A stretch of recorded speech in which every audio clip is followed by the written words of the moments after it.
Évidemment qu'il y a des efforts à faire. Le ministre de l'économie, Éric Lombard, multiplie depuis quelques jours les annonces polémiques, avec comme seule priorité les efforts que les Français vont devoir faire face à la menace de guerre. Nous allons mobiliser effectivement l'épargne privée. Je peux vous dire que le 20 mars, vous demandez quand, et afin que cette épargne finance notre effort de défense qui va s'accroître. La déclaration politique du jour, le Premier ministre qui a dit non à la mi-journée chez nos confrères de France Inter à un retour à 62 ans, compte tenu du contexte international, a-t-il dit. Le conclave qui réunit les partenaires sociaux pour revoir la réforme d'Elisabeth Borne, il est mort et enterré, il n'a plus d'objet, comme l'a dit il y a quelques instants Édouard Philippe. Évidemment qu'il y a des efforts à faire. Il y a deux types d'efforts qu'il faudra faire. Il y a un premier type d'effort qui est en fait assez simple, c'est travailler plus. L'idée d'augmenter la durée légale de travail ou de revenir sur un certain nombre de jours fériés, ce sont des pistes pour éventuellement travailler davantage et donc générer davantage de recettes pour l'État. Il y en a d'autres. Mais c'est clair que, encore une fois, nous avons quelques mois avant la loi de finances pour 2026, ou en l'occurrence le projet de loi sur la sécurité sociale, pour travailler cela avec les partenaires sociaux et voir ce qui leur convient dans cette idée de travailler plus. Je veux dire un mot du livret A. Le livret A, qui représente des montants extrêmement importants, c'est des centaines de milliards d'euros des Français. Il finance le logement social.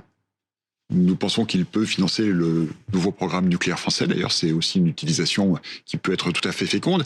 Et puis, il finance, pour une partie des disponibilités qui sont gérées par mon ancienne maison, la Caisse des dépôts, le financement d'infrastructures.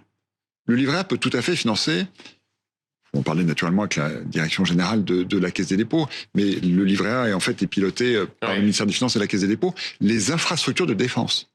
Et donc, de ce côté-là, il peut y avoir une contribution, mais pas sur le matériel d'armement qui relève là de l'État. Et là-dessus, eh bien, les Français, vous le voyez avec le sondage Odoxa pour BFM Business, ne veulent pas qu'on touche à leur épargne. Quasiment 6 sur 10 s'opposent à ce qu'on aille puiser dans leur épargne pour financer le réarmement du pays. Alors, une opposition qui est particulièrement forte d'ailleurs chez les petits épargnants. Les 2/3 ne veulent pas qu'on aille ponctionner leur livret A pour financer de l'armement, pour acheter des canons, pour acheter des avions. En revanche, les gros épargnants, c'est-à-dire ceux qui mettent entre 200 et 500 euros de côté par mois, eux, ils y sont davantage favorables. Ça s'explique par le fait que les petits épargnants, ils ont souvent des livrets A, alors que les gros épargnants ont d'autres types de placements. C'est la question du livret A qui pose problème ? Oui, c'est exactement ça. Et plus globalement, la question du volontarisme. C'est-à-dire que les Français veulent bien financer l'armement, la défense et le réarmement plus globalement, mais ils ne veulent pas que ça se fasse dans leur dos.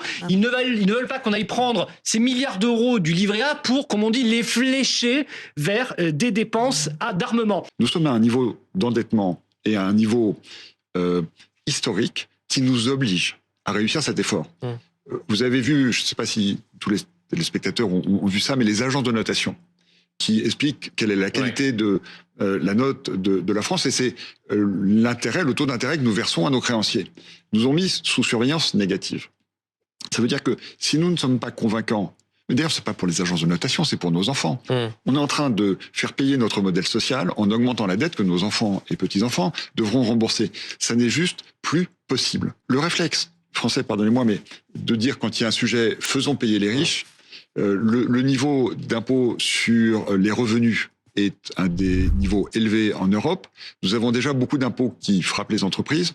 Nous souhaitons que la compétitivité des entreprises soit préservée. C'est ça l'outil qui va nous permettre de préparer notamment l'effort de défense. Et puis un deuxième élément, c'est l'efficacité de la dépense publique. On dépense 10% de la richesse nationale de plus que la moyenne européenne pour des services publics dont les Français sont moins contents qu'avant. Puisque on peut gagner en efficacité sans dégrader la qualité du service rendu. Il y a des exemples très simples. On est le pays qui consomme le plus en Europe de médicaments. Trop d'ordonnances, des médicaments, notamment beaucoup trop de psychotropes. Et ça, c'est des sujets... Pardonnez-moi, mais... pour avoir reçu un certain nombre parfois de ministres de l'économie et des finances avant vous, c'est toujours on entend toujours la même chose. Oui, il faut rationaliser, supprimer des agences, il faut effectivement faire en sorte que les dépenses de santé soient davantage maîtrisées. Là, on a du mal à voir très concrètement. Je vous donne un exemple. Sébastien Lecornu, notre homologue ministre des Armées, dit, il prend l'exemple du plan vélo.